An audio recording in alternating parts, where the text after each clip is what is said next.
एक समय एक सिमली नाम की लड़की थी और वो किसी गुरु से उपदेशी थी, आस्था भगवान में गणी थी। और प्रारंभ से ही ये ऐसा रहा है कि जगत और भगत का आपस में मतभेद बना रहा, और जिस कारण से भक्तों को बहुत कठिन यातनाएं सहन करनी पड़ी।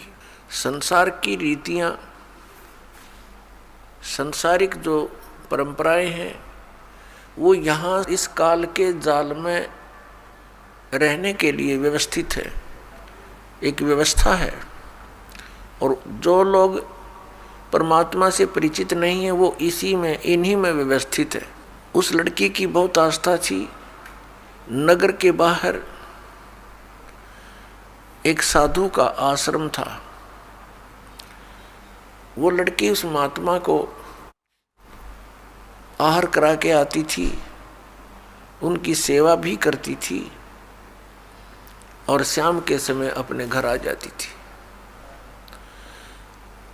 कुल के लोगों ने, परिजनों ने बहुत कुछ प्रतिबंध लगाए, लेकिन लड़की नहीं मानी। उस सिमली का एक भाई था, मंसूर नाम था उसका। उसको अन्य व्यक्तियों ने कहा कि आपकी बहन शाम के समय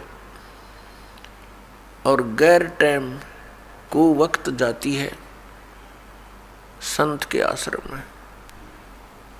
देख ले भाई, इज्जत का सवाल है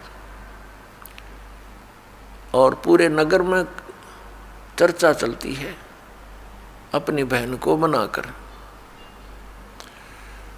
अब मंसूर ने सोचा भी पहले ये देख तो लूं, वास्तव में वहां उस आश्रम में ऐसा क्या है। इस दृष्टिकोण से जब उसकी बहन शाम के समय प्रतिदिन जाती थी साधु का भोजन लेकर,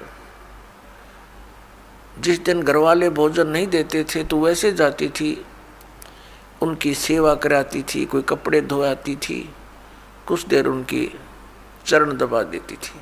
अब मंसूर ने, भाई ने सोचा कि सीधा संत से बोलना अच्छा नहीं होता।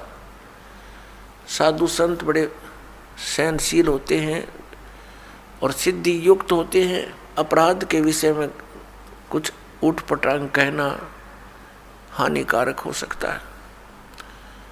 उसने क्या किया कि आश्रम के बाहर खड़ा हो गया और जैसी भी कच्ची पक्की कोई द्वार थी, उसके अंदर कोई सुराख था। उस सुराख से वो देखने लगा।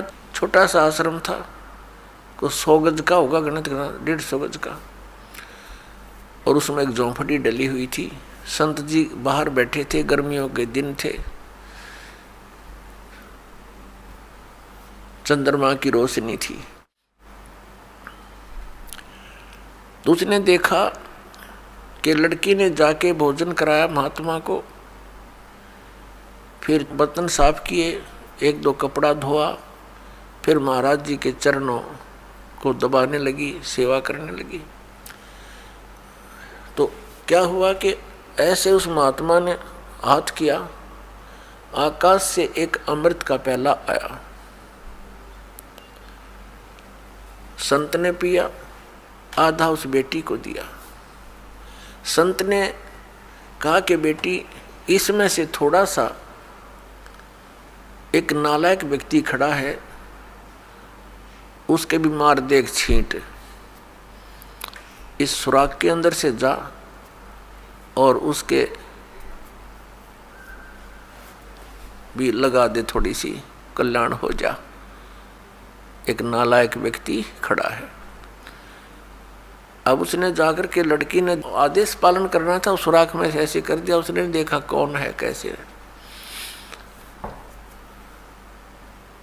तो उसके भी जीभ पर वो थोड़ा सा अमृत की छींट लगी। एकदम उसके हृदय में एक विशेष प्रेरणा हुई कि मैं बहुत पापी हूँ, मैं नीच हूँ, और ऐसे पाक साफ महापुरुष के विषय में मेरे मन में दोष आया। रोता हुआ आश्रम के अंदर प्रवेश हुआ और कहा, महाराज मुझ पापी का भी उद्धार हो सकता है। मैंने आपके बारे में बहुत गलत सोचा। उस संत ने कहा, बेटा जब तक बोध नहीं होता, ज्ञान नहीं होता, तब तक प्राणी के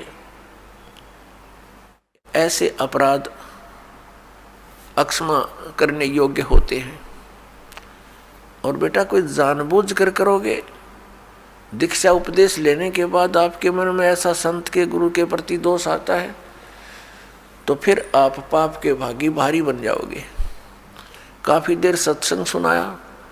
प्रतिदिन वो भक्त अपनी बहन के साथ दिल्ली आने लग गया। खूब सत्संग सुना, दोनों बहन भाई मिलकर सेवा करते थे। फिर क्या हुआ कि उसके हृदय में एक ऐसी प्रेरणा हुई, अनल हक। उस संत ने उसको एक मंत्र दे दिया, अनल हक, कि इसका जाप किया कर। अपन आत्माओं, पिछले पुण्यकर्मी प्राणी ही परमात्मा की खोज में लगते हैं। उनको ही इतना शीघ्र इन बातों का असर होता है, संत के वचनों का। तो महान पुण्यात्माओं में से एक था मंसूर, और संत की कृपा से उसके पिछले पुण्य स्टार्ट हो जाते हैं, उदय हो जाते हैं, और वो प्रेरित होकर के वो भक्ति प्रारंभ कर देता है। जैसे एक फॉर एग्जाम्पल, जैसे कोई कटोरी में घी डाल रखा है, उसमें एक ज्योति भी रखी है, और वो ज्योति जला रखी थी, बुझ गई, घी भी है उसके अंदर, बनी बनाई बाती भी उपलब्ध है। एक सीख लगाने की आवश्यकता है, वो जग जाएगी। तो जितने भी पुण्यकर्मी प्राणी हैं, जो भी साधु संत महापुरुषों के प्रवचन सुनते हैं, किसी भी संत के, चाहे उसने भक्ति मार्ग का कति ज्ञान नहीं, लेकिन भगवान की महिमा तो वो भी सुना ही देते हैं। तो उससे क्या होता है कि वह ज्योत जग जाती है। अब वह ज्योत तक जगगी, जब तक पूर्व जन्म का उसके अंदर घी है यानी पुण्य है, तो वो जगेगी, प्रेरणा बनी रहेगी भगवान के पाने की। यदि आगे उसमें विधि घी उसके पास नहीं है डालने के लिए, तो वो ज्योति भी जल जाएगी और घी भी समाप्त हो जाएगा, और सारा कटोरा व कटोरी काली हो जाएगी। तो पुण्यात्मा, उस अनल हक मंत्र के गुरु जी ने दे दिया, जो मंत्र देना था उसको। अनल हक का अर्थ होता है अहम ब्रह्मास्मि, मैं ही ब्रह्म हूं, मैं ही परमात्मा हूं, अनल हक। हालांकि ये कोई मंत्र वंत्र नहीं था, लेकिन उस मंसूर के अंदर वो पूर्व जन्म का घी और ज्योति रह रही थी, वह जगेगी। अब उस मंत्र से भविष्य में तो कोई लाभ उसको होना नहीं था, क्योंकि वो चार्जर ठीक नहीं था। पूर्व जन्म की बैटरी से उसमें इतना प्रभाव था, इतने पुण्यों से, कि उसने अनल हक कहना शुरू कर दिया कि मैं ही परमात्मा हूँ। अब भोली आत्माओं, पुण्यात्माओं को जैसा भी गुरु ज्ञान देता है, वो तो दृढ़ होते हैं। गुरु जी ने 2 दूना 6 कह दिया तो वो 6 ही बोलते रहेंगे। घर वाला कहेगा, कोई उसको बताना चाहेगा, वो नहीं मानेगा, कहता नहीं मेरे गुरु जी ने ऐसे ही बोला। तो अबोध बच्चे ऐसे ही होते हैं। इस बात का ज्ञान पूरे मुसलमान धर्म में हुआ, क्योंकि वो मुसलमान धर्म से संबंधित था, और मुसलमान धर्म ये मानता है कि जीव ब्रह्म नहीं हो सकता। वैसे तो जीव ब्रह्म हो ही नहीं सकता, ये तो अंडरस्टूड है। जीव तो ब्रह्म है ही नहीं, ब्रह्म अलग है, जीव अलग है। ब्रह्म मीन भगवान, जो जीव का भी उत्पत्ति करता है। लेकिन मुसलमान धर्म ये मानते हैं कि पृथ्वी पर परमात्मा नहीं आ सकता। वह तो 7वें आसमान में रहता है, 7वें स्वर्ग में। और कोई ये कहता है कि पृथ्वी पर परमात्मा है, वो दंड का अधिकारी है, वो भ्रमित कर रहा है, मुसलमान धर्म के विधान को बिगाड़ रहा है। इस कारण से मंसूर को बहुत बार समझाया, राजा तक बात गई। बहुत कुछ कहा लेकिन नहीं माना, अनल हक करता रहा। उसको कहा कि तू ऐसा मत बोल। अब साधु को तो कोई बोल नहीं सके था कि वो क्या मंत्र दे रहा है, लेकिन पब्लिक के अंदर जब बात आ जाती है तो वो अपना पूरा जोर शोर से विरोध करते हैं। अब क्या हुआ कि वो नहीं माना तो उसको चौराहे पर खड़ा कर दिया, बांध दिया उसको चौराहे पर, और फिर क्या कहा कि या तो तू अनल हक कहना छोड़ दे, नहीं तो तेरे पत्थर मारेंगे। उसने फिर कहा अनल हक, क्योंकि वो तो मदमस्त हो गया था, अलमस्त हो गया था। ऐसी स्थिति पूर्वजनों के पुण्यों से होती है, और भविष्य की भक्ति नहीं होती है तो वो नष्ट हो जाता है उस जीवन ऐसी पुण्य आत्मा का। तो उसको सजा दी गई कि पूरे नगर के व्यक्ति इसको पत्थर मार मार के इसका वध करेंगे। ऐसी सजा दें ताकि और भी कोई ऐसी हिम्मत ना करे। तो सभी लाइन में आ रहे थे और पत्थर मार रहे थे, तू पापी है, पत्थर मार रहे थे, निकल जाते थे। अब उसकी बहन सिमली का भी नंबर आ गया। जब और पत्थर लगा रहे थे वो हंस रहा था, अनल हक अनल हक हंस रहा था।